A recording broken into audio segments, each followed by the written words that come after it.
हमारे बहादुर जवानों ने, तीनों सेनाओं ने पाकिस्तान को उसका करारा जवाब देकर के आज आप देख रहे होंगे किस रूप में अलग थलग पड़ा पाकिस्तान आज दुनिया के सामने कराहता हुआ नजर आ रहा है।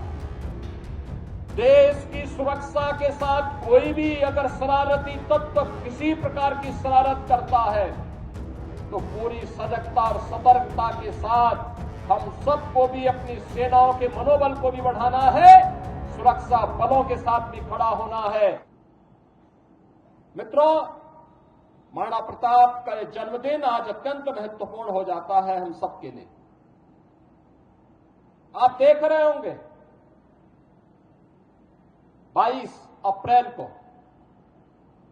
जो शरारत पाकिस्तानी आतंकवादियों ने पहलगांव में हमारे पर्यटकों के साथ किया था, जिस प्रकार की बर्बरतापूर्ण और शरारतपूर्ण कार्रवाई की थी, उस आतंकी कृत्य की हर भारतवासी ने निंदा ही नहीं की थी, बल्कि पाकिस्तान को सबक सिखाने की भी ठानी थी।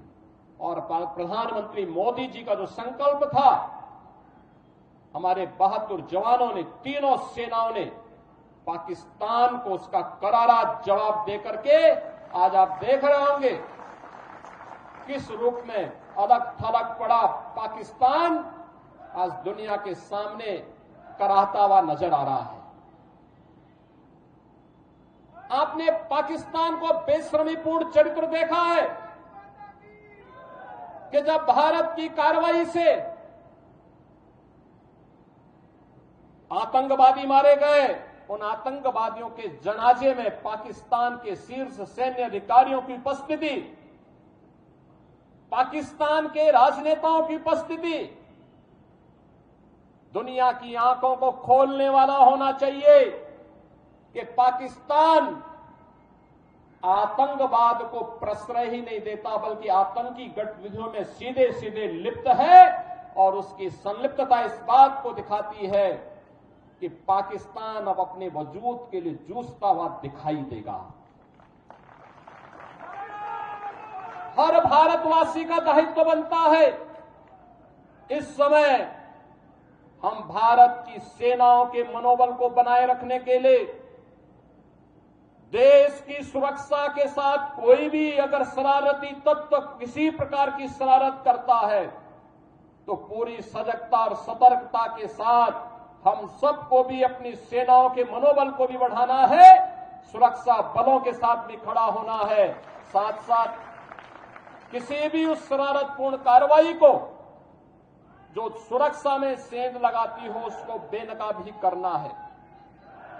तमाम प्रकार की शरारतें होंगी, सोशल मीडिया के माध्यम से तमाम प्रकार के अफवाह भी फैलाने का प्रयास होगा, लेकिन इन सब की परवाह के बगैर हमें देश से, केंद्रीय नेतृत्व से, आदरणीय प्रधानमंत्री जी की ओर से जो भी जिस भी प्रकार का मार्गदर्शन प्राप्त हो, पूरे देश को एक स्वर में प्रधानमंत्री मोदी जी के नेतृत्व में, उनके यशस्वी मार्गदर्शन में कार्य करना है।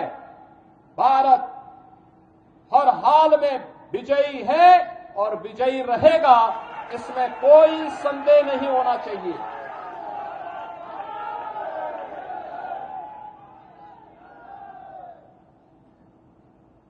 बहनों और भाइयों, महाराणा प्रताप की जयंती हम सबको एक नई प्रेरणा प्रदान कर रही है। हर भारतवासी इस चुनौतीपूर्ण समय में भारतीय सेना के साथ उनके मनोबल को, सैन्य अधिकारियों और पूरी सैनिकों के साथ कदम से कदम मिलाकर के सहयोग करने के लिए तत्पर होगा। इस विश्वास के साथ मैं धन्यवाद दूंगा विधानसभा के माननीय सदस्य श्री राकेश प्रताप सिंह जी को, जिन्होंने संकल्प लिया कि चौराहे का सुंदरीकरण हो, मूर्ति को गरिमा और गौरव के साथ, यहां पर सम्मान के साथ इस मूर्ति के रखरखाव की व्यवस्था की जा सके। मैं धन्यवाद दूंगा विधान परिषद के माननीय सदस्य श्री मानवेंद्र सिंह जी को, जिन्होंने अपनी निधि से यहां पर इस चौराहे के इस द्वार का निर्माण करवाने में अपना योगदान दिया है। मित्रों, मुझे याद है 1998 में इस चौराहे पर मूर्ति की स्थापना का प्रस्ताव उस समय स्वर्गीय बाबूजी कल्याण सिंह जी मुख्यमंत्री थे और तब प्रस्ताव मैंने ही दिया था, मैं सांसद था।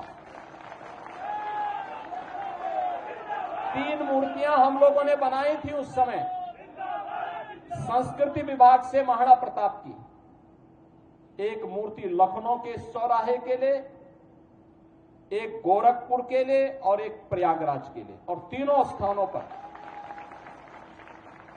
श्री नरेंद्र कुमार सिंह गौर उस समय संस्कृति मंत्री के रूप में कार्य कर रहे थे। उन्होंने, डॉक्टर गौर जी ने इन तीनों मूर्तियों के लिए सहमति दी। मूर्तियों की स्थापना का कार्यक्रम हुआ। मैं स्वयं भी उस कार्यक्रम में यहां उस समय मौजूद था, जब कल्याण सिंह जी के करकमलों से इस कार्यक्रम को यहां पे संपन्न कराया गया था।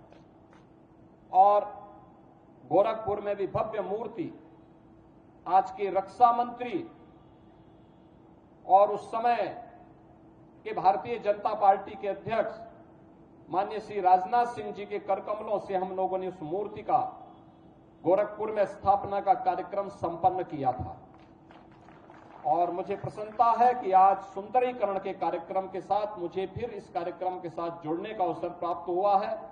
इस चौराहे को आगे से हम लोग महाराणा प्रताप चौराहे के रूप में ही जानेंगे। इस विश्वास के साथ मैं एक बार फिर से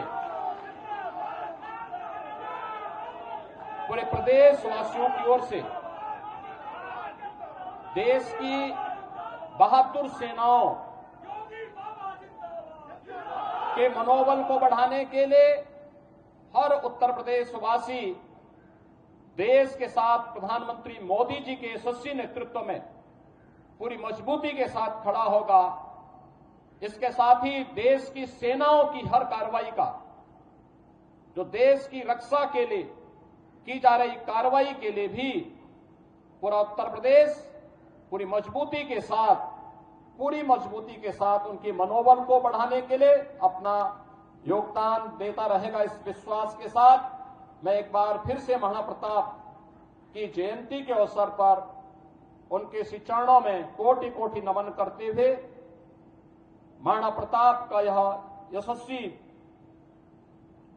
जो उनका व्यक्तित्व था, उनका कृतित्व था, स्वदेश और स्वधर्म के लिए किस प्रकार का त्याग और बलिदान आवश्यक है, उसकी जो प्रेरणा देता है, यह प्रेरणा वर्तमान और भावी पीढ़ी के लिए भी सदैव पाथेय बने रहेगा। आप सबको मैं इस अवसर पर एक बार फिर से जयंती के अवसर पर बधाई देता हूं, अपनी शुभकामनाएं देता हूं।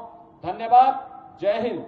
मेरे साथ बोलेंगे भारत माता की, भारत माता की, भारत माता की।